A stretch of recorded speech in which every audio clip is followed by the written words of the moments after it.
Okay, when we left off, we press play, and he moves at the wrong time. We want him to move forward right about frame 30. So how do we do that?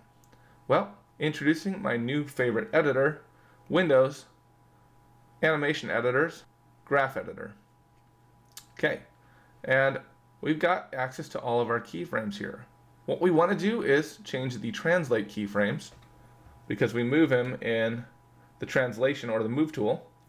And you can see they start at 0 and then they go to 50. Now, a thing to note is look at the path they're taking.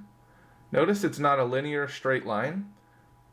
By default, Maya creates this slow start and slow finish to things to smooth it out.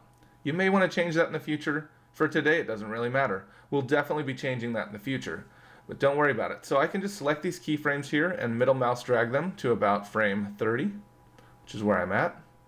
Like that. Like that. And now, let's play back the animation. I'll go ahead and minimize this window. And we'll go back to the beginning. I'll hit play. Okay, now you can see he waits till frame 30 to move forward, right?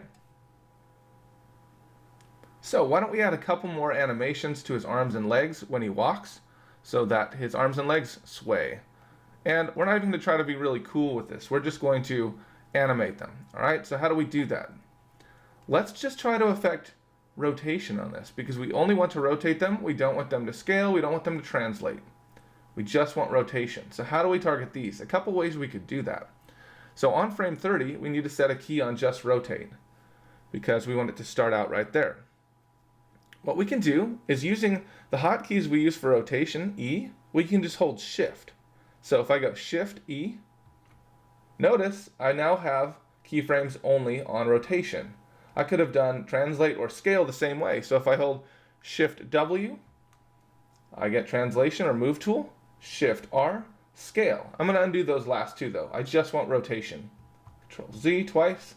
So now I have rotation keyframes there. Now we can move forward to frame 50 where it ends, and we will put another keyframe in there. Shift E. Right? So we rekey it. If we go in here, we can make changes really quickly to his arm to have it swing back and then forward and then back to place.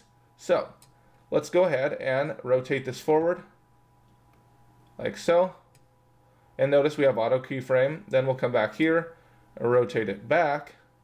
Actually, it should take about as long to go all the way back as it does to go just forward from 0. So we'll go to frame 45 and have it rotate all the way back. And then it will rotate forward to place right there by a side. So let's just watch that slowly. Go forward, back, and then into place like so. Cool.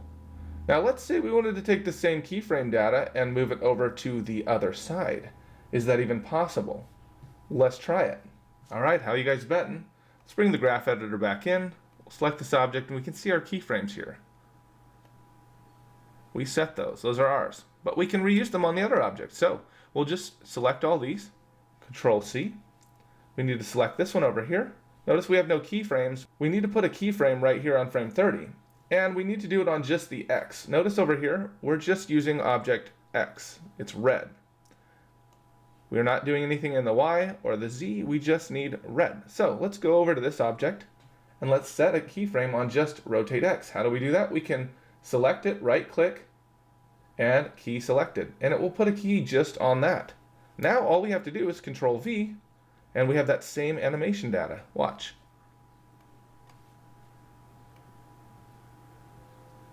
Notice both arms move. Pretty cool. So what we've done is we've created our own custom animation, then copied it to other things. This really speeds up your workflow, and it's very simple to do. So why don't we go ahead and pause it here, and then the next one we'll animate the legs, maybe do some other fun stuff. I'll see you then.